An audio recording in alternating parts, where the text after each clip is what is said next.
I'm Muslim now. I've left that life, and I'm far from it. But you know, I wasted a lot of time there, and I think there's a lot of young boys, Muslim, non-Muslim, who are going through the same thing. And I just wish that at early stage, yeah, when I started living that life, someone took me aside, and showed me a better way. And I think there's a lot of young boys who, through no fault of their own, are getting caught up in this life at the beginning and end up wasting maybe half of their life, three quarters of their life, or all of their life in this cycle. So, anyway, basically, um, where should I start? Um, Yeah, there's many ways growing up. I'm talking about generally people growing up in council estates. In America, if there's anyone watching from America, it might be known as the blocks.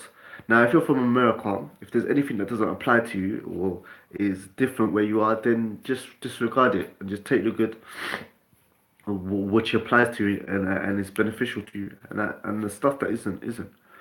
But for those of us in like London or the UK, yeah, who growing up in council estates, uh, housing provided for the governments and so forth. I really wanted to talk to you because I would say there's about four different ways that uh, we're raised by society, and we're told to do a lot of things that get us caught up in this life that are unnecessary, lies, false and untrue, and sometimes if someone just gives you just certain scenarios and so forth, you can apply them in your life and help you to avoid a lot of problems. Yeah. So and like that's got to be a Muslim. Yeah. Like I haven't been to university or anything this that and other. I work now. I work in the security in this that and the other and so forth. But just becoming a Muslim uh, was abled me to come out of this lifestyle, you know, even without any qualifications or any, degrees or PhD and so forth and so forth, and saved me from a lot of things, smoking weed, um, having kids out of like baby mothers everywhere and so forth. But anyway, look, let me let me tackle the first thing, yeah. So therefore, yeah, one of the main things, yeah, we're taught, and a lot of us are growing up in single parent families, yeah. So one of the main things we're taught that the purpose of life, yeah, is to make money and have material things. And we're told that basically this is what you're told, yeah. And most of us are growing up without fathers on council estates. So basically, we're told as young guys growing up on council estates or the blocks or whatever, is that the more material things you have, the more it equals you're a man. So a man is defined by the amount, yeah, of material things you got. So if you don't have like a big car, sorry, a big house, you know what I'm saying, with a driveway and a big garden, this that, you're nothing. You're crap. If you don't have a fat ride, yeah, if you don't have designer clothes and so forth, yeah, then you're rubbish. You have no purpose in life. And not only does this message, yeah, it's not just something told you on social media, on TV, and the adverts you see around in the society and stuff. It's a reality in life. So, like, like from very young age, you feel this. You might go to school and you don't have night trainers, or you don't have Adidas, or whatever the brand is. Yeah, this that, and the other. You got no name trainers or just plain trainers. Like people start laughing at you at break time, and people start mocking you, and you become the joke at lunchtime. Yeah. So what happens? Young boys in that early position, yeah, and early age, yeah, they want to get out of that. No one wants to go to school with Dunlop trainers. I don't know if you got Dunlop over there, or what I'm saying, or whatever it is, or very low brand trainers according to society, yeah, and get picked on. No one wants to do that. So sometimes even at a young age, you will start doing things to get a different pair of trainers or so forth, yeah, because you don't want to be picked on. So like right from like young ages, from like 5, 6, whatever this type, and it's intense. Yeah, the society tells you. Like I said, most of us grow up, unfortunately, yeah, without a father. Yeah, so we don't know what it's like to be a man. We don't know the definition of a man. We ain't got a blueprint. We ain't seen a man leave the house in the morning, yeah, and come back late at night, yeah, tired and exhausted from work. Like we don't have that blueprint. Like he's not in our lives. Like I think in London, if you go to council estate and like 9 out of 10 children, 9 of them don't even know who their father is. You know, their father's out there somewhere sleeping around with this woman, that woman, this, you know what I'm saying, and so forth. Unfortunately, and that's a whole different subject, which I'm going to go into. But unfortunately, you know what I'm saying, men's phones, wallets, car keys are more important to them than the children. Like a man can have 5 children out there, yeah, with this woman, that woman, that woman, you know, and not check on them for 5 years, 10 years, their whole life. But if he left his phone in McDonald's or, you know what I'm saying, or a nightclub or what is it, like in a shop or something, you would go back and check on it, you know. But he can have a kid, a human being. He can have a kid out there, yeah, something that breathes, something that sees, something that hears, something that has a heartbeat, and he can just forget about it. But um, this is a whole different what is it? This is a whole different topic. But anyway, the whole point is we don't grow up with father figures, yeah. So the whole thing is that we don't have no blueprint or example, yeah, of what a man is, you know, or for a man to correct us when society tells us wrongly what a man is, yeah. And this is one thing I think about Islam is because Islam told me from when I became Muslim inside prison and stuff, I stopped giving a damn about peer pressure. I stopped giving a monkeys about peer pressure, whether it be friends, whether it be social media, whether it be adverts, whatever. The reason why I stopped caring about it is something called Tawheed, and I'm going to get into this later, you know. But the only prayer pressure I started caring about is what the creator thinks. But the whole point is that, yeah, so society tells us from like 5, 6, whatever, like really young ages that you're crap unless you have designer clothes, yeah, or you have material, posh material things, yeah.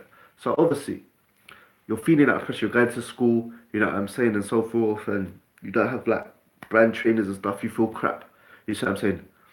As you get older, you know what I'm saying, and stuff. And it happens as well in society. It happens as well in society. You know what I'm saying? People don't want to hang out with you if you're not wearing designer clothes. You know what I'm saying? Girls don't want to know you. Like, as Muslims, we don't believe in fornication, you know?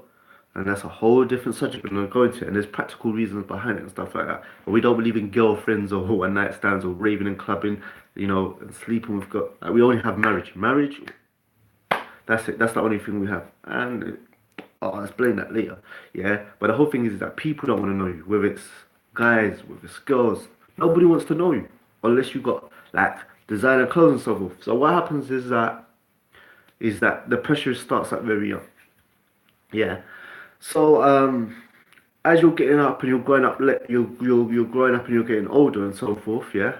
Um, you want to be accepted in society, yeah, innit? You know, and you want to have friends and you want people to like you and so forth. You know, and because this society, this capitalistic, atheistic, secular society, yeah, is just telling you 24/7, 24/7, you are rubbish unless you have this. You are rubbish. You mean nothing unless you have that. You feel it. Yeah. I don't believe anyone young, black, white, whatever, so forth, is born evil. Yeah. Is naturally born evil and will go out there and rob someone, whether it's like go to a jewelry shop and smash it up and attack the staff in there and take jewels, or or you know, it doesn't happen that often, like but bank robberies, yeah, or hold up a shop, you know what I'm saying, hold up an off license or this, that, and the other stuff. I don't believe people naturally are born to do these things, yeah, but a lot of you end up doing it. And why is this? This is because we're told you are nothing without material things, yeah, and also now you have YOLO, the music industry. This is a whole, this a, what is it? A whole different, you know, area that I'm going to go into, the music industry, because I'm not saying music is not the only influence, yeah, but it's one of the major influences is to why a lot of youth go into crime and this. And I'm not saying it's not the only influences, but it's one of the major influences. And I think music has more of effect than movies nowadays. Yeah, and I'm gonna go into why because I think people spend more time with music than they do watching movies. In fact, music videos are like little movies now, and that's another thing in Islam. Yeah, we don't deal with music. Me and Muslim people might tell you there's Islamic music and there's no such thing. Talk about as a human being, I know it's hard to phantom, and I know it's hard. Even myself as someone before Islam, I used to love music. The first thing I used to do every day when I woke up was put music on the light spliff.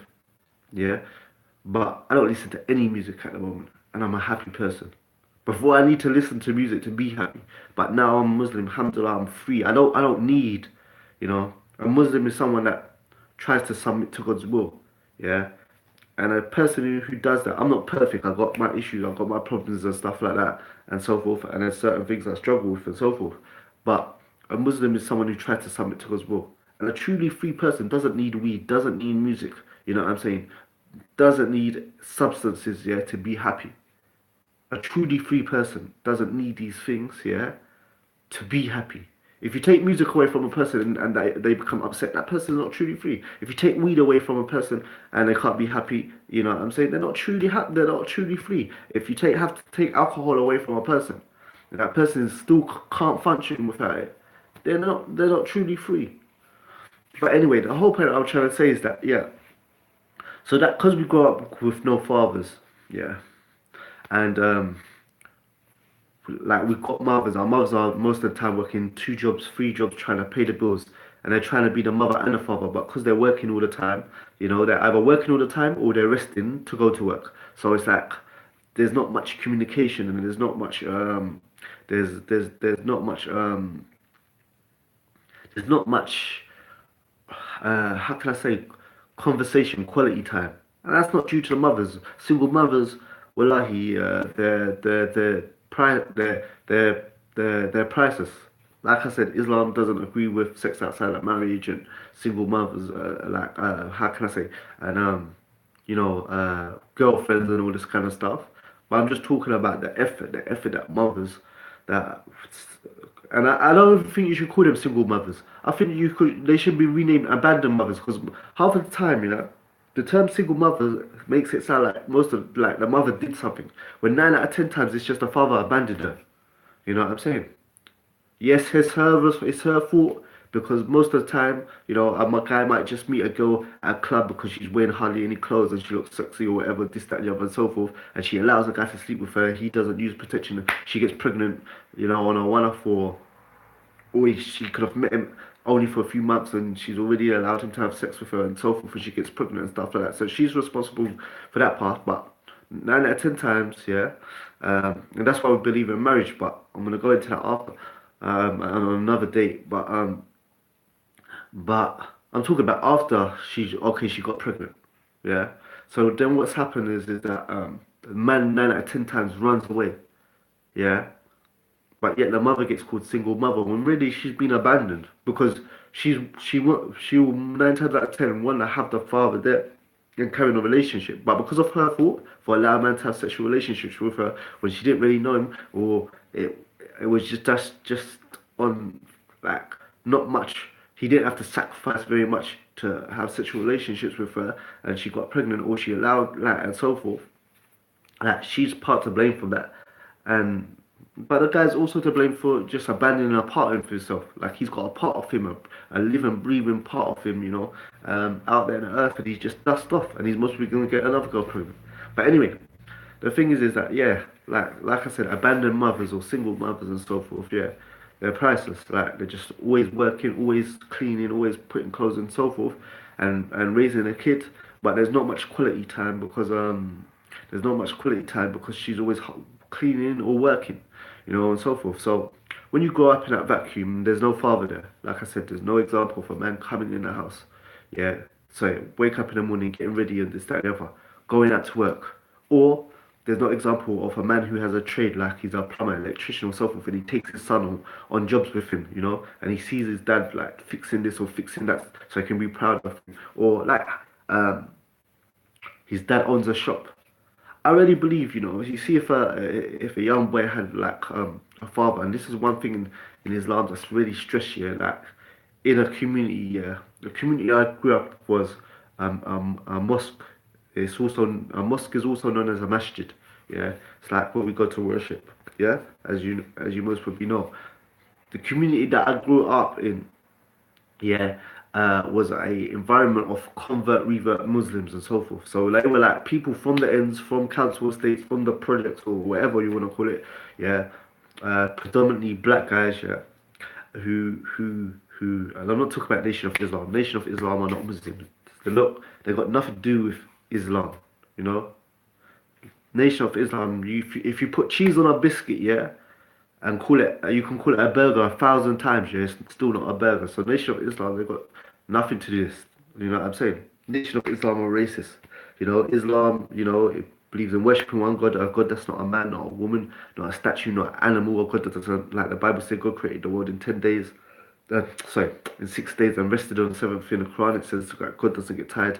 Like, this is the main message of Islam, Tawheed, not worshipping a man, not worshipping a woman, not worshipping a statue, worshipping something greater. The Nation of Islam, they're on a whole totally different religion. They believe God is a black man. Yeah. Or that God came down in a form of a man. They also believe that white people were created in a lab by a man named Dr. Yaqub, you know. So the whole thing is that and Islam is not racist. It's not racist. Forget what you heard. Yeah, Islam, the texts of Islam are not racist, but Nation of Islam are. They believe, that white people are devils by their nature. No, human beings can be good or bad, depending on how they use their free will. But anyway, that's a whole different subject. I'll take care on another on a different what's it on a different day. But the whole point I'm trying to say to you is that yeah. So like I truly believe if a young boy had a father, which a lot of them are missing from are missing from our families and so forth, is that if like for example in the morning he went with him to fix up the shop, put the stock in and set up the shop and this, that, and other. So if he spent time doing that and filling all the shelves and doing all the stock takings, a young boy is not going to go out there and be able to rob a shopkeeper, or smash up, vandalize a shopkeeper's place or steal from them and stuff like that. Why? Because he's put the effort in himself. He knows the sacrifice. He can relate and stuff like that. But like I was saying, because a lot of us come from, a lot of relationships are from fornication or from just, you meet a girl at a club or this, that, and the other, so forth, or whatever it is, yeah. Yeah, our fathers are not around, so forth. And so because we don't have that blueprint, yeah, we take shortcuts. So society's telling you, adverts are telling you, social media is telling you, music is telling you, you know what I'm saying? You are nothing unless you have material things. You go up, you've got no father to filter that stuff and tell you nice things are good, but they're not the be all and end all. You know what I'm saying, and so forth. And you don't have a spiritual or father. You know what I'm saying. You know, uh, for example, if you grow up in a Muslim household, you're gonna see a man not only working. You know what I'm saying, but also praying. You see what I'm saying, and so forth. And yeah, so like we're getting all these messages and all this pressure from society with no filter. Mum's always tired, mum's always working and so forth, and we're being brainwashed. You know what I'm saying? And we're feeling we're useless as well. Also, another thing, when you grow up in a council estates and you grow up on blocks without a father, yeah, um, a father this, that, and the other, and so forth, um, you also have no, you don't know your worth. You know, for example, me before I became Muslim, I didn't know that I was worth something. Like I thought it was normal. I thought my way of thinking was either I'm gonna be outside, yeah, with free, like be outside on the outside of jail, yeah, with nice material things, yeah, or I'm gonna be in jail because there's no point being outside if you don't have nice things because society is just telling you 24/7 that life is about gaining material things, and if you ain't don't know your own worth, like as a Muslim now, through studying religion and believing in something called Tawheed, I know God is perfect, yeah, And not only that, I know that as a creation of God, yeah, that I'm special. Like with I don't care who you are, whether you're black, whether you're white, whether you're, you know what I'm saying, Eritrean, Sudanese, you know, Italian, Spanish, like European, Chinese, Japanese. Each one, every one of us are special and we're priceless. Why? Because there's only one of us, and the creator, yeah, specifically chose your eyes to be like this, or your ears to be like this, or your head to be like this, or your shape to be like this, or so forth. So the whole thing is that even twins, yeah, even twins have different fingertips, even though they look similar. They're totally different. You know, they have different DNA and so. So the whole thing is that when you grow up in a council estate or the blocks or whatever and so forth, like you don't have a father that tells you that they love you, or they care about you, or you're special. You know, like so what happens is that you don't know how much you're worth. Yeah, you know, and you have a society on top of that telling you you're nothing if you don't have money. So imagine you never have a father that he loves you, or he cares about you, or that you're special, or that you are somebody, or that you mean something. And you have a society telling you that you're crap without money. You're crap because you don't have Versace. You're crap because you don't have Louis Vuitton. You're crap because you don't have Gucci, this, that, and so forth. And then when you go in a playground, then when you go to secondary school, then when you go to college or whatever or so forth, then when you're on hanging around the council estate, you feel that as well. You want to get out of that. Like I've been homeless, yeah, and I've suffered from real poverty in this, that, and the other. But I'll be honest with you, when I was doing crime, yeah, this wasn't when I was homeless. When I was doing crime, yeah, I wasn't doing crime, yeah, for bread and water. When I was going out there robbing people and doing this, that, and the other, I wasn't doing it. I never like robbed a businessman or a shop or this, that, and the other, and so forth, yeah. And then went, yeah, ran into our shop, like a newsagents or a supermarket and got bread and water and was starving and trying to eat. Nah, when I was robbing, the reality of the situation was I was robbing, yeah, for designer stuff and for just to have for excess stuff. But I feel the society made me feel that I wasn't worth nothing until I had that. You know what I'm saying, and so forth. So the whole thing is that at the end of the day, is that yeah, this advertising, this capitalistic, secularist, atheistic, yeah, um, society, and also the music, YOLO.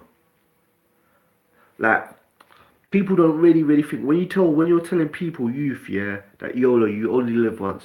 What does that mean? That means that there's no what is it? There's no there's no there's no consequence.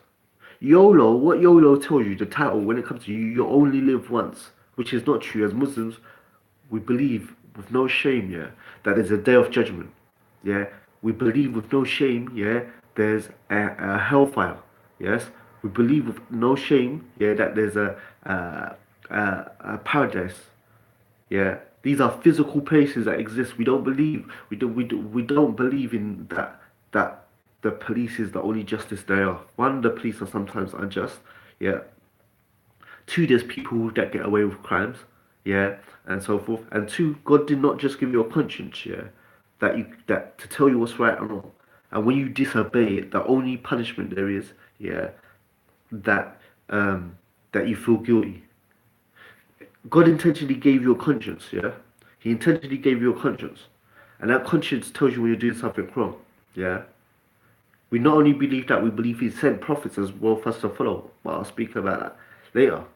But the whole thing is that we don't believe that a man can just go around all his life, yeah, sleeping with this girl, sleeping with that girl, yeah, getting them pregnant, they have kids on their own, they never check on them. Another man goes around robbing, stealing, this, that, the other, and so forth. His conscience tells him it's wrong, yeah, but he doesn't pay attention to it, yeah, and then he dies, yeah, and he doesn't get caught for this stuff, and that's it. He's just chilling. We don't believe that God intentionally gives someone an intellect, yeah, and a heart, yeah, and they disobey that, and they feel guilty about it. They know it's wrong, but they just carry on doing it, yeah. And that if they die, yeah, and they escape the police or they escape the baby mothers and this, that, and the other, and they don't take care of their kids and this, that when they die, that's it. They're just chilling.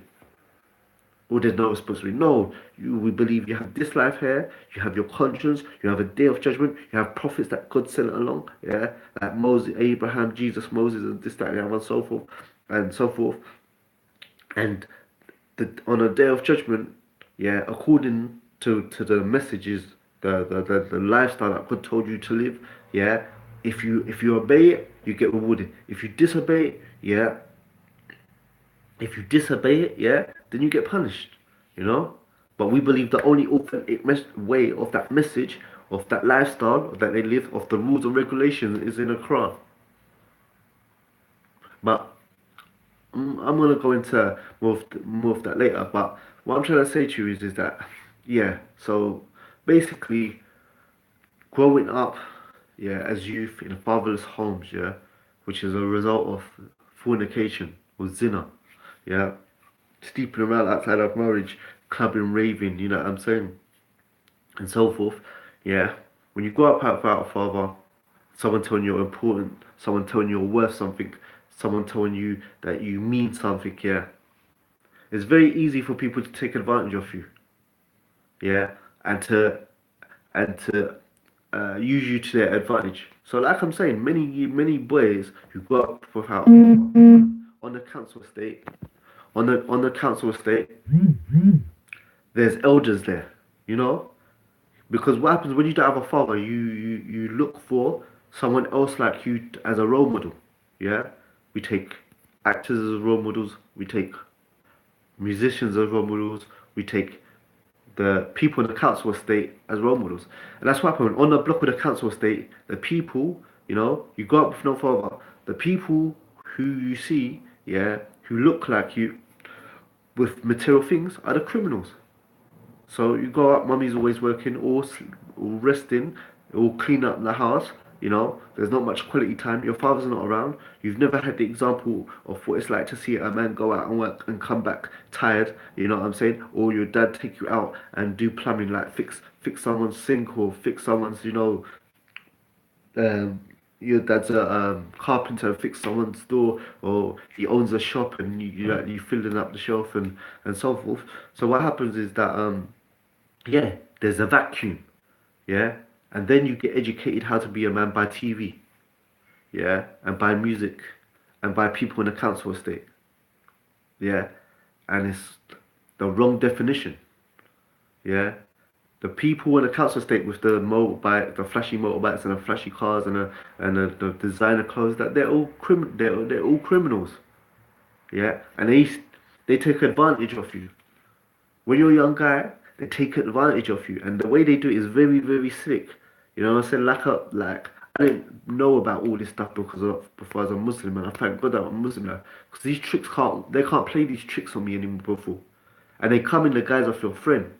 So you'll be there, you'll be there, you'll be a guy from the single parent family. They see you on the state, and they say yeah, and then they try and get you to do certain things. So they might go and try and get you to rob someone or carry drugs for them or something. And what they will do is that you will think they're praising you. It's all psychology. And I thank God for the Quran and Sunnah because now I, I can like it's easy to detect when people are using you. Yeah. So they might say, give you some drugs to carry or tell you to go rob a shop, you rob the shop. And then they say, let's say his name's David or whatever, or Jamal or whatever. They say, Jamal's a bad man, Jamal's a rude boy, Jamal's like crazy, he fears no one, he's ruthless, you know what I'm saying? See how he robbed that man, this, that, and the other. He's just telling you stuff to gas you up because one, he knows you've never been praised. He knows you don't have a father. He knows you've never been told that you're special. He knows that you've never been praised. Yeah, all you've heard from society, the images of you on the news and so forth, is all negative. But when this older man, praises you, yeah, it says, yeah, you're crazy, yeah, you're fearless, yeah, you take it as a praise of this, that. But he's just using you. He's telling you to rob this person and so forth, so he gets. So you go out and risk your freedom and so forth. He's telling you you're crazy and this that, so you'll carry the drugs or carry the gun or shoot this person or whatever. He's just basically psychologically playing with you, but you think that he respects you. And what you do, you exaggerate. You go out You you go out, you exaggerate, you'll do you'll do whatever you can to earn this person's praise, you know. So the whole thing is that at the end of the day is that, when a person doesn't have no purpose, you know what I'm saying, has no father, you know what I'm saying, um, it's very easy for people to take advantage of him. Yeah, and that's what I'm trying to say is that, you know, you should know as a human being that God created you priceless, and that you're special, and that there's only one of you, and that this is another thing you have to also be aware, yeah, that that you deserve to be free. Your freedom here is more important, yeah, than any trainers, than any designer jeans, whether any designer shirt or any, car or any, what is it I say phone or whatever and so forth.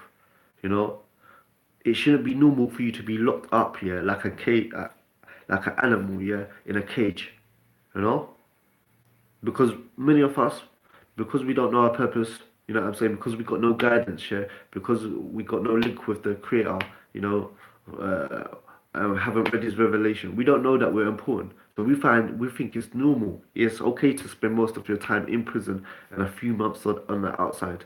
Yeah, it's okay to be locked up in a cage where you can't do nothing, locked up for 23 hours a day, you know.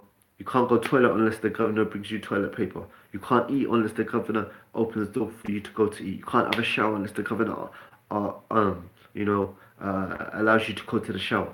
In jail, you're you're totally like like people say, oh, there's gangsters and rude boys and stuff in jail. There's no gangsters and rude boys and bad boys in jail. You know, like as Muslims, we do believe that no human being is dependent. We're dependent on God's oxygen. We're dependent on God's sunlight. We're dependent on God putting food on this earth. Yeah, but I'm saying in prison you're on a different type of dependency. There's nothing you can do, yeah, without the permission of the guards. Really, you can't go gym without the guards. You can't get toilet paper without the guards. You can't go and have a shower without the guards. You know what I'm saying? You have to you living in a cell most times with another person. You know what I'm saying? You think you're tough, you think you're rough, you think you're bad and stuff, but you have to share a cell with someone. And when they go toilet, this is how uncivilized it is. You have to stay there, and when the person goes toilet, you hear the poo drop in the water. And you have to smell that crap, and there's nothing you're always supposed to be a gangster and a rude boy and stuff and all this stuff, but in reality you're in a situation which you hate being in.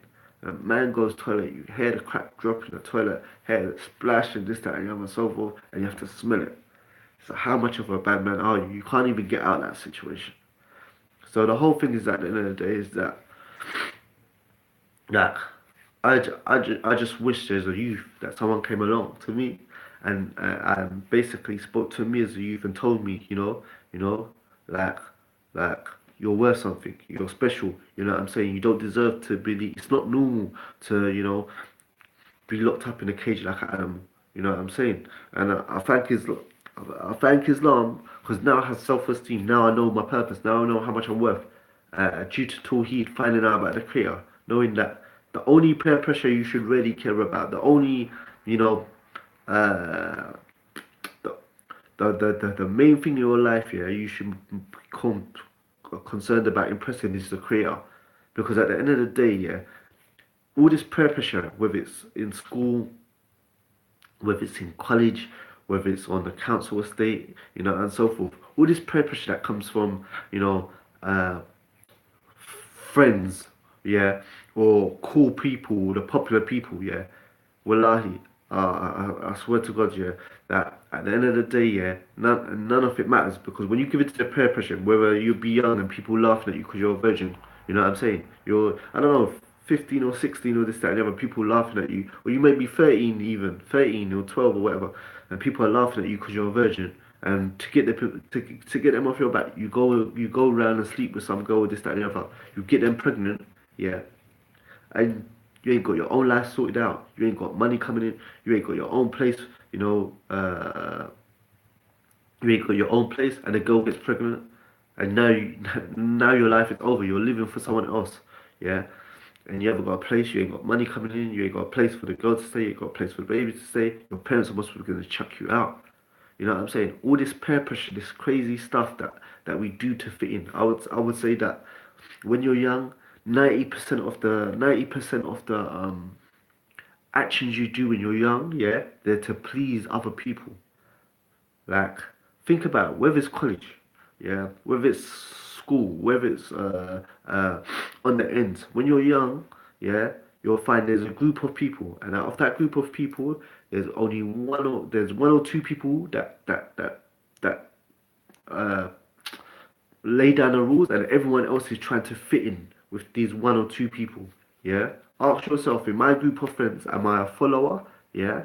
Yeah. I'm a follower or am I a leader? And most of the time, you're a follower. Yeah. And what you find is that people do whatever they can, yeah, to try and fit in. So whether it's losing your virginity and stuff like that and so forth. Most times, the reason why a person done it, yeah, was to fit in the crowd so people won't laugh at them and mock them and this, that, and the other. And you know, people think they're cool, just like whether it's smoking, drinking, crime, whatever. Most of these things, you do them when you're young, yeah. You do them when you're young to fit in. Like smoking. Smoking is not something attractive. When I mean it's not something attractive, that most people start smoking, yeah, because there's pressure on them through friends or a group or this, that, and the other stuff. Smoking don't taste nice, yeah. It makes your fingers yellow. It makes your teeth yellow. It makes your breath smell. You see what I'm saying? It messes up your breathing. It makes you unfit and so forth. Like the only reason you do it is because there's a group of people there smoking and stuff like that, acting cool and this that. You want to hang around with them. You don't want to be the only one out, so you start smoking, and then you become addicted. So the whole point I was trying to say, the whole point I wanted to say is that look, if you're a young person, yeah, don't give a damn, yeah. Muslim or non-Muslim, don't give a damn, yeah, about peer pressure and what people think of that. Whether it's like I said, being a virgin, whether it's like not having the latest clothes, whether it's like you won't stab people, shoot people, don't give a damn what people do. Let them call you names, let them laugh at you, let them mock you, let them insult you, whatever. It's better to be who you are and live by the principles that you actually believe in, yeah, than to give into the peer pressure. Because I guarantee you, them same people that are mocking you because you're a virgin, because you ain't won't rob someone, because you won't shoot someone, because you won't start smoking weed or this that. Them same people are mocking you when you give into their peer pressure and you mess up your life, you get someone pregnant, yeah, you rob someone and you go in jail, you start smoking weed and this, that, and the other, and it starts messing up your life and so forth. They are not going to give a damn, yes, about the problems you have in your life. And trust me, the problem of people mocking you, laughing at you, insulting you, and teasing you and this, that, and the other, and so forth, yeah, is a lot less, yeah, than the problem of being in jail, being addicted to something, having a kid when you're not ready to have a kid, and so forth. So I would just say is that be your own person. You know what I'm saying? Be your own person. It's better to be. You can be known as two people. You can be known as. You can be. You can be one of two people. Either you can be a person who lives, yeah, and follows what they truly believe is right and wrong, and a person of principles, or you can be a yes man and hang with the crowd and do whatever the crowd say, yeah, just for them to keep you as a friend, yeah. And the best way to do is to live by your morals, live by your own principles, and so forth, yeah. And and basically be respected for who you are, because then if you live your own live according to your own morals and your own principles, yeah, the people that are attracted to you, yeah, and become your friends, yeah, they they will be true friends. Why? Because they know you're not a follower, they know you're not a yes man, they know you only do what you actually believe is right, and they will become your friends because of that, yeah. And they will not try to make you do things that they know you're a strong person, so will not try and make you do things that go against your own well-being and so forth, and they will respect you. But if you become people, you do whatever you can to fit with people, they will know that you're just a weak-willed person, and whatever they want you to do, whether it's smoke, drink, or do certain things for them, or uh, do anything to fit in, they'll end up using, you know. But what I would say to you is this: look, guys, I'm gonna do a lot more of these videos, but I'm just making this video. Like I said, um, I grew up on a council estate, you know, in a one-parent family. My mum was Jamaican, my dad was Haitian, but they're not. That my father was never around, you know. And yeah, basically, what I'm saying is that listen, I've done like hundreds of hours of community service. I've been in jail twice. Um, you know, I've been in and out of probation like so many times and so forth. Yeah, and I wasted a lot of time as a youth. Yeah, and basically, I'm making this video because even if it's one youth that watches this video, yeah, and starts thinking and stops hanging around with certain people, or stop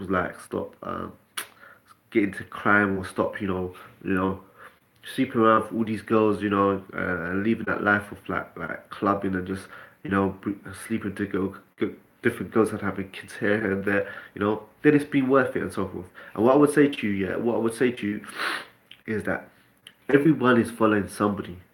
I don't care how open-minded, how free you think you are, how intelligent you think you are. We are all following someone, yeah, subconsciously, yeah, or consciously.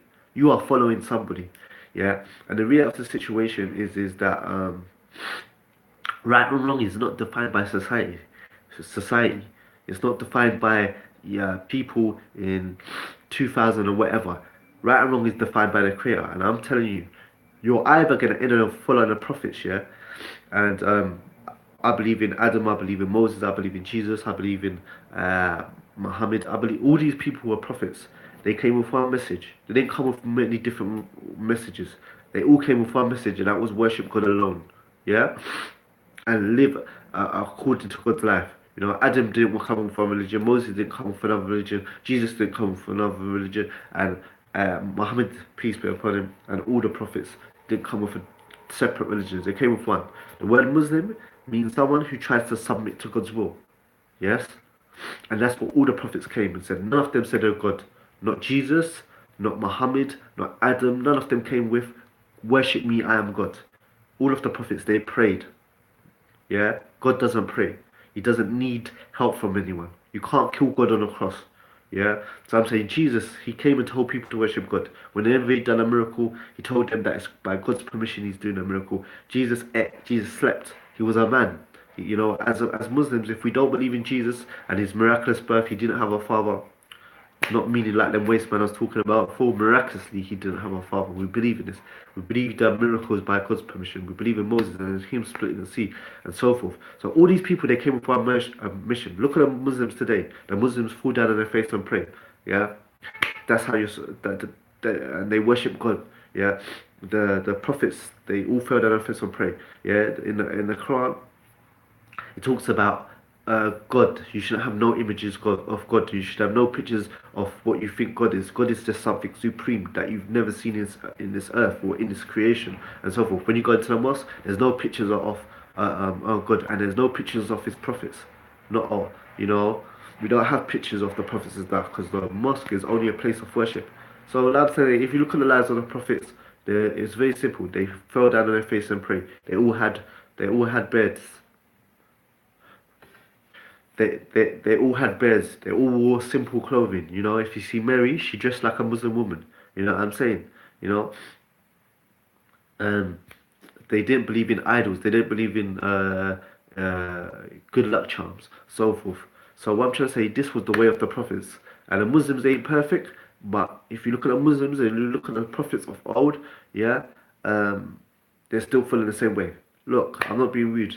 I come from a Christian family. When you go to church, there's a big statue, big idol of a cross. You know, the first of 10 commandments was, "Hear, O Israel, your Lord God is one." The second one was, "Thou shalt have no graven images." Now, there's images of God, of a cross. You know what I'm saying, and so forth. They believe that Jesus is God, but Jesus prayed, Jesus ate, Jesus asked for help. He was a worshipper of God. He was a prophet of God. But he wasn't God, the creator of the sun, the moon, the stars, and the universe. You know, same thing with Moses. You know, and Muhammad. If you worship Muhammad in Islam, you leave Islam because the prophets are not made for worship. So what I'm trying to say is that these men came with a lifestyle. They came with a lifestyle with worship God, work. get married before you have kids. You know what I'm saying? Like be humble in society and so forth. Uh, this was their message. Yeah. Um, and the reality of the situation is that you're either gonna follow the prophets, or you're gonna follow the actors, and you're gonna follow the actors, the rappers, and the celebs. You see what I'm saying? And trust me, what the actors and the rappers and celebs and so forth, what they think make right and wrong is not what's right and wrong. It's the prophets from God that come with His message that define right and wrong. So on the day of judgment, yeah, I'm gonna wrap it up now. But on the day of judgment, if you come worshiping a man, yeah, as a Christian, yeah, worshiping one God's prophet, or you come as someone worshiping an idol or a statue or an animal, yeah, no amount of good deeds, you're barred from entering paradise. Yeah, you're gonna fall on the day of judgment. Yeah. So and if so, it's not enough to just believe in the one true God. You have to follow the lifestyle of Moses, Jesus, and Noah. And like I said, there were people that worship God. There were people that got married. There were people, that weren't clubbing and raving and so forth. And it doesn't matter if you're perfect at this, but you have to at least try and admit that this is the lifestyle that they're living and so forth. So I would just say to you, if you're not a Muslim, get a copy of the Quran and read it for yourself. You're gonna decide whether it's a book from the Creator or it's not a book from the Creator and so forth. And like I said, I made this video. I could have just made a video for Muslim youth that are growing up in these societies. But I did this video because as a non-Muslim growing up in this society, I wasn't an evil person, I wasn't a bad person, but I ended up robbing people. I ended up oppressing people. I ended up um, taking liberties with people, and I wasn't a bad person. You know, well, I didn't start off as a bad person. But my company and society and stuff like that and so forth uh, made me feel a certain way. And yes, I'm responsible for the things I did and the people I robbed and the oppression I did. But the society had a role in making me feel I was nothing because I never had A, B, and C. I was nothing because I didn't have these material things because I was told the purpose of my life was to have material things. And coming from a single parent council home, I never had many things. And rather than deal with the bullying and the being laughed at and not feeling crap because I got this or that and so forth, I gave into it, you know. But that doesn't take the blame off me. But if I can stop one person from going in and out of jail, in and out of community service, in and out of probation and so forth, then I'll be I will be that will make me happy. So thank you for listening. I'm gonna check through the messages, and get back to you guys. Okay, this video is streamed on YouTube. I'm also streaming it on Facebook. I don't know if you can save the videos on Facebook. So if you want to watch this video um, in its entirety, then go to YouTube. Go, my channel is Street Ordine. Street Ordine. Deen is spelled D-E-E-N. So it's like Deen means like Islam basically. So it's like Street Ordine. Type Street Ordine into Instagram, Facebook, Snapchat, Twitter, and follow me on that. I'm on most social medias. So yeah, thank you. I appreciate very much for watching. Uh, okay, top chat. Okay. Assalamu alaikum. Your Arco said, I'm live. Yes, I'm live. Yeah, Arco said, you lost weight. Yeah, I was ill, man. Ill. There's a problem. There was a problem with me. For for what is it? For about 2 weeks, there was a problem with my throat and stuff. It was sore, and I wasn't able to eat solids. So for about 2 weeks, I was just eating fluids and so forth. And then, and every time I even drank thing, even every time I drank, it would, yeah, it would pain me. And then it got better, and then it came back again for another like 3, 4 weeks. So yeah, but I feel healthy, alhamdulillah. Um, I went. uh, X-Men. Assalamu alaikum. Uh, hope everything's okay. Allahu Akbar. Assalamu alaikum rahmatullahi wa barakatuh. Islam, Kingdom of Boxing. Assalamu alaikum. Say birthday. What are you doing, show? I'm doing a live link up, bro, as you can see. Okay. Let me look through Facebook now. Okay. I saw a few messages while I was talking. I saw a few messages while talking, but I was talking so I could answer it. Alright, let's see this. Excuse me, I got hay fever, guys. Abu Shahada, Jazakallah khairan bro. I can't believe it. Alhamdulillah, someone in America is watching. Check spelling. Uh, yeah, thanks, bro. Abu Shahada. Guys, check out Abu Shahada's channel, mashallah. It's very good, man. He does, if you're in America as well, he does things for the youth, you know what I'm saying? Talks to the youth, comes from street life and so forth. Hafi Muhammad Ali, real talk, thanks. I don't know. Ali Muhammad, no. Mehad, thanks. Okay, Abbas Khalaf is what you'd have here. I had a father, but it was never around. I never had that, but that more support for you. Yeah. Do you know what it is? I'm gonna be honest with you, yeah? You know what it is, yeah? I found, yeah, that with the Muslim families, yeah, I gotta say something. I'm just being just. I've been Muslim and non-Muslim. I'm gonna be just honest with you, yeah. With the non-Muslim families in general, yeah, the fathers are not around. That's just a straight honest. Like most of the time, the fathers are not around. What I found with the Muslim fathers is because of the religion and the way the culture's like fixed. It's unliked, yeah. Well, not unliked, but it's really looked down upon if you don't look after your kids. So in a Muslim community, alhamdulillah, yeah, there's a lot of fathers. I would say the vast majority of fathers are physically present, yeah. But there's a problem that, especially from back home, yeah, in certain countries back home, the, there's this myth that's going around, yeah, that as long as fathers provide, yeah, then they don't have to show love to their kids, yeah, and tell them I care about you or I love you or this that and the other. And this is nothing to do with Islam. I remember I was reading a hadith of the Prophet, and basically hadith, like we have two things. We have the Quran. Um, yeah, hold on. Ali Yusuf, I see your question, yeah? I'm gonna get back to you. I'm gonna get back to you. I'm not ignoring you. I'm gonna get to you. I'm just gonna answer this. So what you'll find is that with non-Muslim fathers generally they're not there because of the secular lifestyle and so forth, and it just tells them that boy, YOLO, you only live once, and life is just about enjoying yourself and stuff like that. So there's no real incentive for non-Muslim man, yeah. There's no real incentive for a non-Muslim man, especially a young Muslim man going up in this area of social media and stuff, yeah, to stick around with a girl if she gets pregnant, especially a girl he's met in a nightclub and stuff like that. Because look, imagine you're a young man, yeah, and you're told that your only purpose in life, yeah, is to have fun, like YOLO, like that's why you exist to have fun and enjoy yourself. So what happens is you meet a girl, you're going clubbing, you know what I'm saying, you're sleeping with girls and this, that, and the other, a girl gets pregnant. Now, obviously, looking after a child is responsibility. You have to, it costs money, it's responsibility, and this, that, and the other, and so forth. Like, it's a big responsibility. It's like a full-time responsibility, ain't it? You know?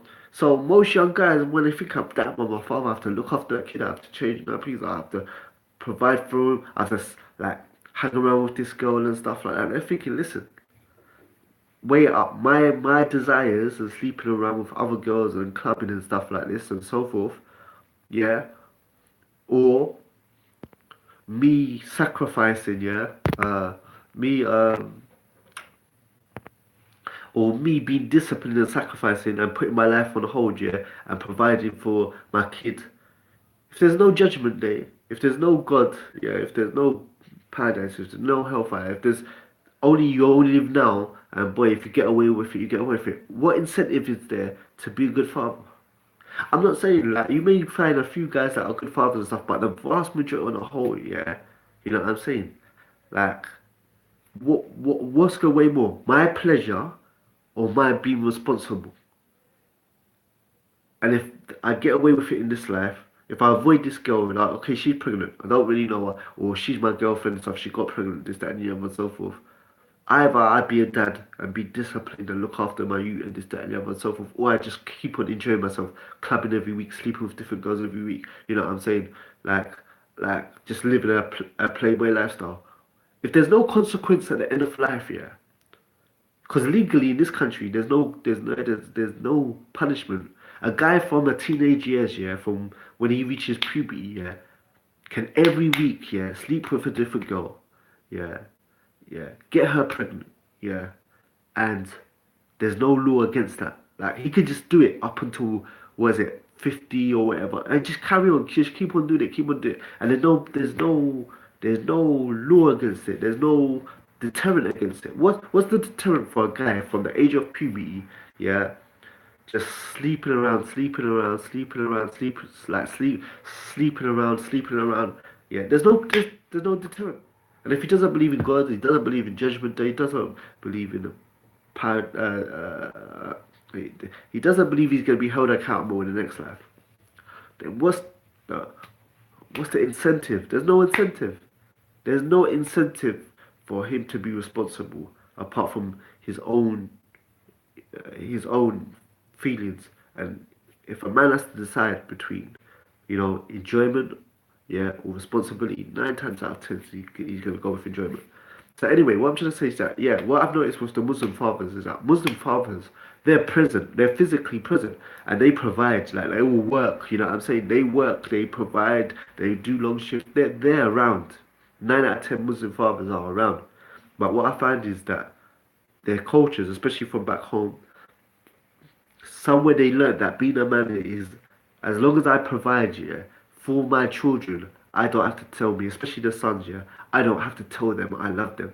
And this is problems. That's why in the youth work that I do, yeah, I come across Muslim boys, yeah, yeah, who come from financially stable and affluent families, yeah, but they selling drugs. So come across a guy, yeah, who comes from a two-parent family, but he's selling drugs. Now he doesn't need to sell drugs. He's got money. He's making stuff. Or he's in a gang. But what is that I believe that these guys, yeah, are not getting love from their father. They've never been told I love you. Their father doesn't say I care about you. The father doesn't say you're special. The father doesn't hug them or anything. So they look for love outside their house. And people that will pretend to treat you like a family or pretend to like they love you and care about you is a gang. The gang will hug you, they embrace you, they praise you and say you're a bad man, you're a rude boy and stuff. Even though the elders are only doing this to take advantage of you, yeah, they will tell you they love you. They will show love to you. They will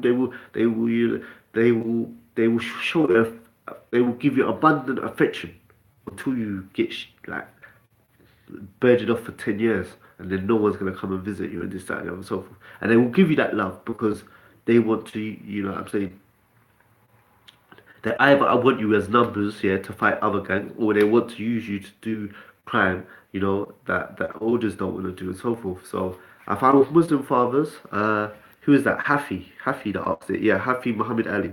Yeah, I understand exactly what you're saying. I deal with Muslim boys who come from two-parent families, but the father's not showing love. And we as fathers, we have to break that cycle, you know. And this is what I'm trying to say. This totally goes against Islam because Prophet Muhammad, peace be upon him, excuse me, I got hay fever. Prophet Muhammad, peace be upon him, never did this. So this is not from Quran, it's not from Sunnah. Quran is obviously our holy book, which we believe was revelation from God. And Sunnah is the Prophet Muhammad's sayings, actions, and what he allowed to be done in his presence. So if you hear me say a hadith of Prophet Muhammad, either will be Prophet Muhammad said something, yeah, or he did something. So Prophet Muhammad, this is like properly goes against the text of Islam. For example, there was a Prophet Muhammad was playing with his grandchildren. Yeah, they were named Hassan and Hussein. Yeah, he was playing with them and like he was mucking about with them, playing with them, wrestling with them, and he was like kissing them. Yeah, mucking about. Yeah. So what happened? A man, an Arab man, come along. Yeah. So he saw Prophet Muhammad was like mucking about with them. Yeah, and being affectionate towards them. Yeah. So the man said to him, "What?" He said, "You, you, you, you." You kiss your little boys and stuff like that. Like you show them affection and stuff like that. He goes, I got 11, and he was proud of this because the definition in the Arab times before Islam, they believe that a man, a man, you're big, you're strong, this, that, and the other. You don't show feelings and this, that, and the other. Showing feelings and saying you care is a sign of weakness. So he was laughing at the Prophet and saying, listen, well, or he was being like mocking the Prophet and saying, listen, I got 11 sons, yeah? I don't kiss any of them. So the Prophet, peace be upon him, he would replied to him and said, listen, if God has taken a rahmah, the mercy, out of your heart, I can't replace it. So the man saw the Prophet, and the Prophet was playing with the kids, and he was kissing them and mucking them out and this that. And the man was like, "Rah, this man's showing affection to his kids. He's weak. He's a sellout. You know what I'm saying? He's a waste man. You know what I'm saying? You know." But the Prophet just replied to him, "Listen," and he boasted about it. He says, "I got 11 sons, and I don't kiss any of them," meaning that he has no he has no relationship, a loving relationship with his sons. Maybe he works hard and he pays for them to do this and like pays for the house, for electricity and the rent and the house, whatever, yeah, well, and so forth. He provides, but he has no emotional relationships with his kids. So the prophet made it clear to him: listen, if God has taken the mercy out of your heart, I can't put it back in there. So that's the whole thing. Is this thing, yeah? Like we got plenty of narrations that the Prophet, even his wife, the Prophet used to race with his wife. You know what I'm saying? Play games with his wife. I remember that the Prophet, peace be upon him, what he would do, yeah, is that his wife would drink from a cup, yeah? Yeah, and then what he would do is look for her lip, the marks where her lips was on the cup, and he would drink from the exact place in front of her and show her like, as a sign of affection. You see what I'm saying? So the Muhammad you hear about in the news and stuff, if you're not Muslim and stuff, you're not really hearing about the true Muhammad. So the whole thing is that yeah, Hafi, I understand what you're talking about. May Allah guide your father, to have more mercy, and hopefully we break this cycle to my brothers who come from abroad and stuff. We break this. If your father, you come from a home, yeah, that was unloving, and uncaring and so forth. And I believe fathers, if you got daughters, yeah, and you're not showing them love, you're not telling them I love you, you're not telling them you're beautiful, you're not telling them special, you're not even telling them that listen, you're perfect, you don't need to wear makeup, you don't need to wear tight clothes, don't have to take off hijab to get man's attention, like to feel special, you know what I'm saying, and so forth. If you don't reinforce from a young age that you're special and you're priceless and you're beautiful, yeah, and you don't need makeup and all this kind of stuff, yeah, don't be surprised. You know what I'm saying? I don't care if you're paying for her driving lessons, you're paying for, I don't know, for her to go on holiday. I don't care if you're paying for all that. If she doesn't hear I love you on a consistent basis, and you know what I'm saying, and so forth, yeah, she gonna look for it outside the house. And that's most probably gonna be, some guy. You know what I'm saying? It might be a rude boy with a Land Rover or some crap or some rubbish. And trust me, you know what I'm saying? Especially in this society, like kids need to have male, female, need to have I love you, you're special consistently on a daily basis. Because this society is vicious. Okay. So when you go to school, your mind is not clear because of yeah, Ali Mehed. Yeah, that's true. When you go to school, your mind is not clear because of materialistic peer pressure. That's 100%. Peer pressure is real, man. It's not a joke. Because that you feel below the other kids in school, yeah. Wallahi, man. I remember when I used to go to school with Dunlop and Puma trainers, boy. That you was fair in dinner time, boy, because you knew the joke was on you, boy. So, brothers, we should be there for one another. Okay, so Ali thingy had a question. There was a brother named Ali, and I. Okay, where was it? Live chop chat. Okay, Ali said, Ali Saba, any advice on a brother struggling with his deen and letting go of his bad habits? Okay, that's brother fine. Take your time. Okay, yeah, Ali Yusuf. I'm gonna get to other questions then.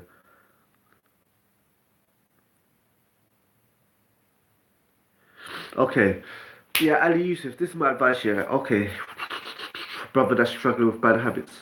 Okay, the hardest thing I think most people find to give up here when it comes to music is like three things, yeah?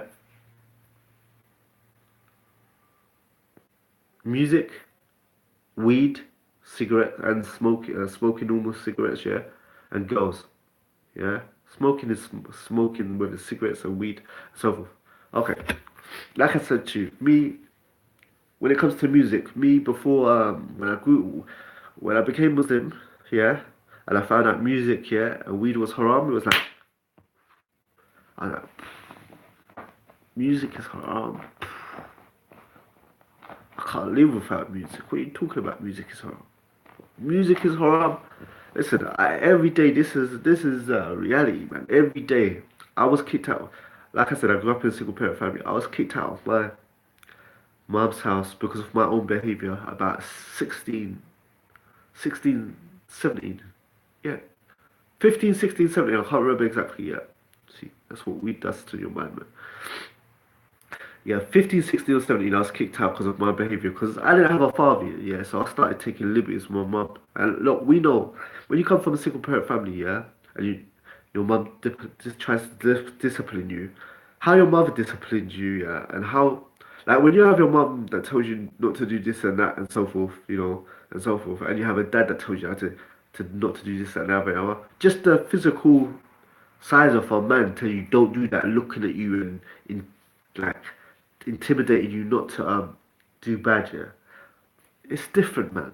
And as you grow up, and the older you get and stuff like that, the older I got, I started taking more and more liberties around because my mum, basically she couldn't discipline me and so forth. She tried and stuff like that. I had the belt, the slipper, and so forth, and it worked when I was young. It worked. The belt and the slipper, yeah, that did used to stop me from doing certain things. But then when I got really older and I got bigger and so forth, I started ignoring her and just being, I became a Libby. So anyway, I got kicked out. It was my own fault. And my mom kept on telling me I was going to get kicked out. But I just thought, nah, she's not going to do it. She loves me too much, you know? And my mom does love me endlessly. But hey, you just got to the stage where she had to. So anyway, I got kicked out at a young age. I was homeless for a while. And I ended up getting a hostel. But the point is this, yeah, look, I used to spend every day. I used to wake up the way. Listen how much I loved music. Yeah, I used to have a music set right by my bed. Yeah, right by my bed, and like every morning, yeah, I used to wake up. Yeah, I used to wake up, and before my eyes open, I would press play,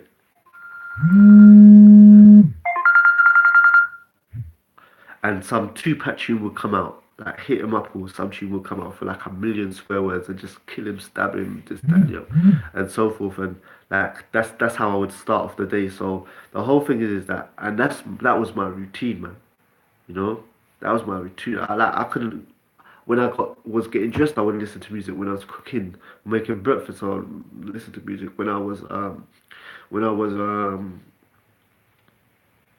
Now, I don't think there's anything having a shower. I don't think there's any time, yeah, I was doing anything, yeah, that music wasn't on and wasn't like music was consistent through my life. So and what would the first thing I'd do is like I said, I wake up before my eyes open, I'll press play. Then music blasts out, swear words, violence, this, that. The next thing I would build up a spliff, and that's like every day. Like I used to live like that and so forth. So like when I found out music was haram, it was like I thought, boy, it's impossible. It's impossible. Um, it's impossible for me to, what is it, give up music. It's impossible.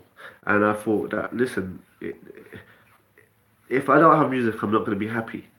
And I thought weed, because people make weed. I'm going to do another whole topic about this because it deserves a lot more time. But people try to say that weed is a minor thing, man. Wallahi, weed is not a small thing, man. Weed is to give up smoking cigarette or weed. Yeah, it takes a huge amount of willpower. And people might say, "Oh, that's because of the nicotine and so forth." But the fact of the matter is that most people, yeah, the vast majority of people, yeah, cannot afford, yeah. One, don't have the know-how how to grow their own weed, yeah. Two, yeah, the vast majority of people don't have the money to just bum weed on its own. 'Cause it burns slowly because of the cigarette and this, that, and the other. And two, also, it's like weed mashes you up, man. It mashes up your memory, mashes up your fingers, mashes up your teeth, and this, that, and the other, and so forth.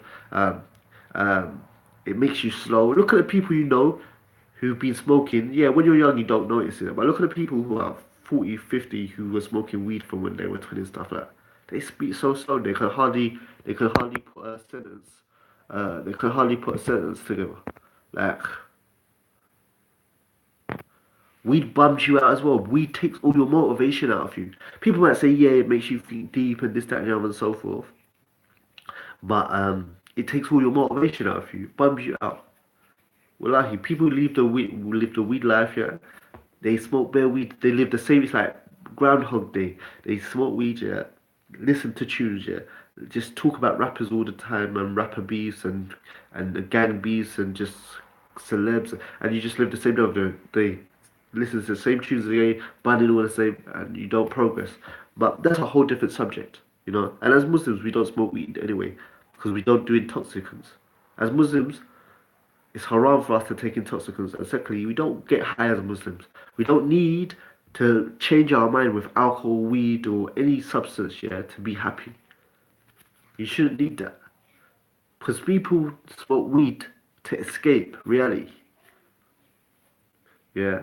You smoke weed to escape reality because life gets hard for people.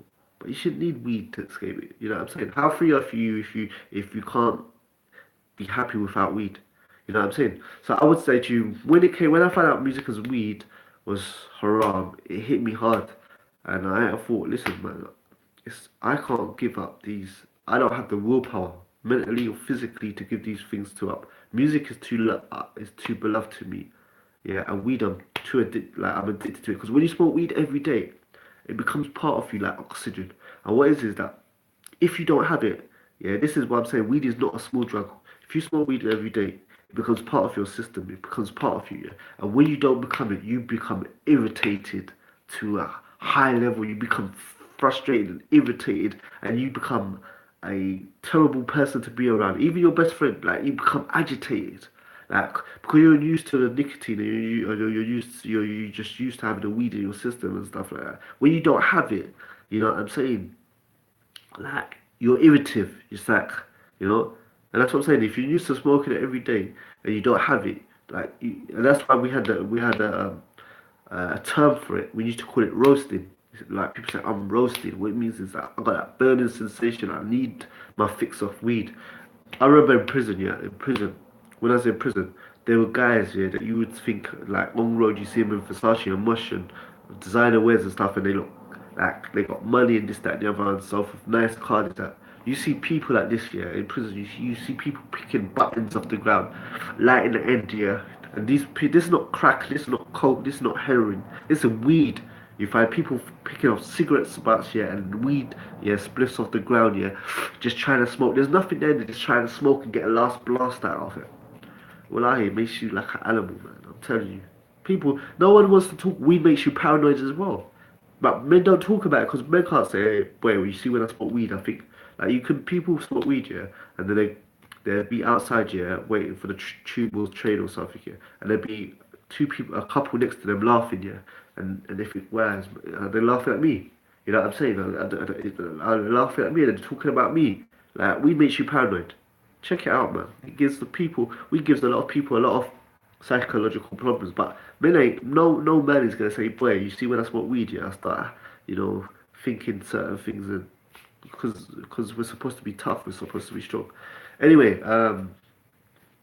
yeah, the way I gave up weed and music, I just knew that I loved them too much, and boy, I didn't physically or mentally believe I could give it up. So what I just did, I just begged Allah. I made dua. I made dua to Allah, begged Allah, and said, look, Allah, you know, I want to worship you. You know what I'm saying? I don't want to be a disobedient Muslim and so forth. I need your help to give this up. And I just made a sincere dua. And I sincerely believe, yeah. Allah says in the Quran, وَمَا خَلَقْتُ الْجِنَّ وَالْإِنسَ إِلَّا لِيَعْبُدُونَ, that He did not create jinn and mankind except to worship Him. I truly believe, yeah, that if you're suffering with a fitna, whether it's drugs, music, whatever, girls, whatever, yeah, if you make a sincere dua to Allah, yeah, that um, dua to make it easier for you to give it up and suffer. Well, not girls, because you can get married, but music, weed, yeah, that if you sincerely find it, are struggling with it and so forth, yeah, that if you make a sincere dua to Allah to help you to give it up with it, He will give you the ability to give it up because one of Allah's names is that He's Adil, yeah, that He's just, yeah, and that if Allah commanded you to do something that's impossible, He would be oppressive. What I mean is that if Allah said to worship Him, and part of worshiping Him is not doing A, B, and C, but it's impossible not to do A, B, and C, that's unfair, and that would make Allah unjust. And I don't believe Allah is unjust, so it can be given up. You know what I'm saying?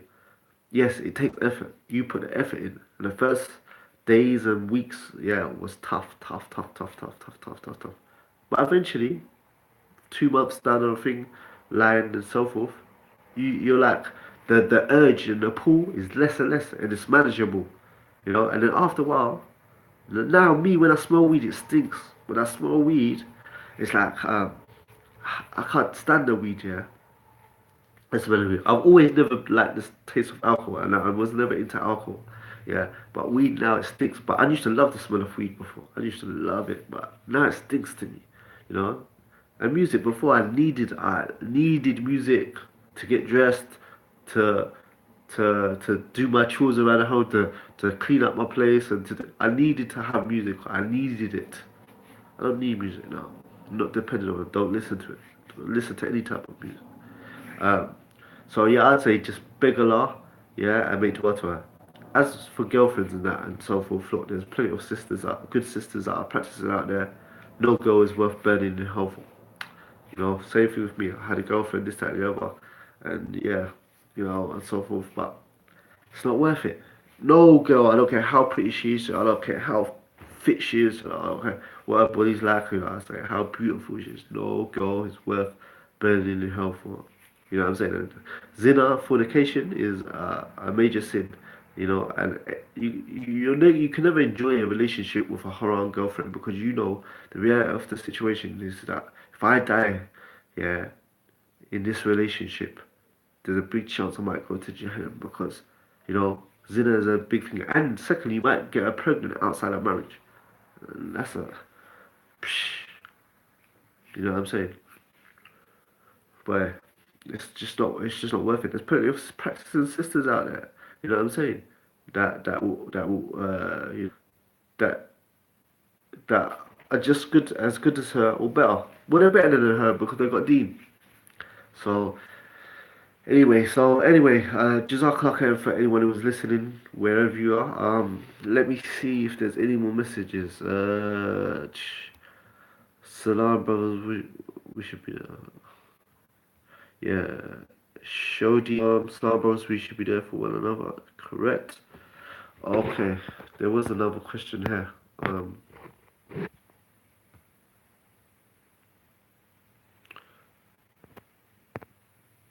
So yeah, I'm new to all this live chat stuff. Some chat. Assalamu alaikum. Say, please keep doing what you're doing. So much respect. Last Sunday was my first time in Hyde Park. Very briefly, didn't manage to say hello, but next week, inshallah. Okay, CFR. No, CFCBBR. No problem. I'll see you there, inshallah. Assalamu alaikum. Sabdo, Akhi. Uh, we are supposed to be strong and not depressed. You're right. Yeah, Faizan. Yeah, you're right. We're supposed to be strong in the press, and if you smoke weed, bruv, if you don't have the weed or you don't have the cigarette, you get stressed out and you get depressed. Yep. So much respect for giving up the weed and so much respect for giving up the weed and Aki music. Alhamdulillah, I'm happier now, man. I needed it before. If I didn't have it, I was relying on it. I was addicted to music. Like people don't understand. You can be addicted to music. I was addicted to music, bruv. I'm telling you, man. I wasn't happy unless I had my tunes on, bruv. But I don't have tunes anymore. I'm free. I'm happy, independent. Let me see. And I think that's it. So was right. Okay. So I think that's it, guys, man. Jazakallah khair for watching wherever you are in the world. I appreciate it. If you've got any topics you want me to do, leave them in the comments. Um, if there's any topics or any subjects you want me to touch on, or so forth, or any advice, if I can give it, I can give it. Leave the message in the comments. Like I said, Street Ordine. Type in Street Ordine yeah, on any social media, and I should be on it, inshallah. And yeah, if you're on Facebook, I don't know if I don't know if I can if Facebook saves the actual video. So you can watch it on YouTube. Yeah, Street or Dean. Dean is Deen. Uh, my mind's gone. Yeah, Yeah, Dean is Deen. Yeah, stands for Islam. So, thank you very much for watching. I really, really appreciate it. And take care. Assalamu alaikum wa rahmatullahi wa barakatuh. And if there weren't any non-Muslims that were watching, if you've got any questions about Islam, things you find offensive, things you disagree with, um, you want my take on it, then let me know. And I'll try and answer it to the best of my ability. Um, if you think of a question and I end this stream, then all you have to do is just inbox me the question, and in my next live, um, I'll answer. I'm gonna do a few lives a week, um, depending on subjects that I'm thinking about at the time. Anyway, Assalamu alaikum warahmatullahi wabarakatuh, and thank you for everyone for watching. Uh, how do I end this? Cool.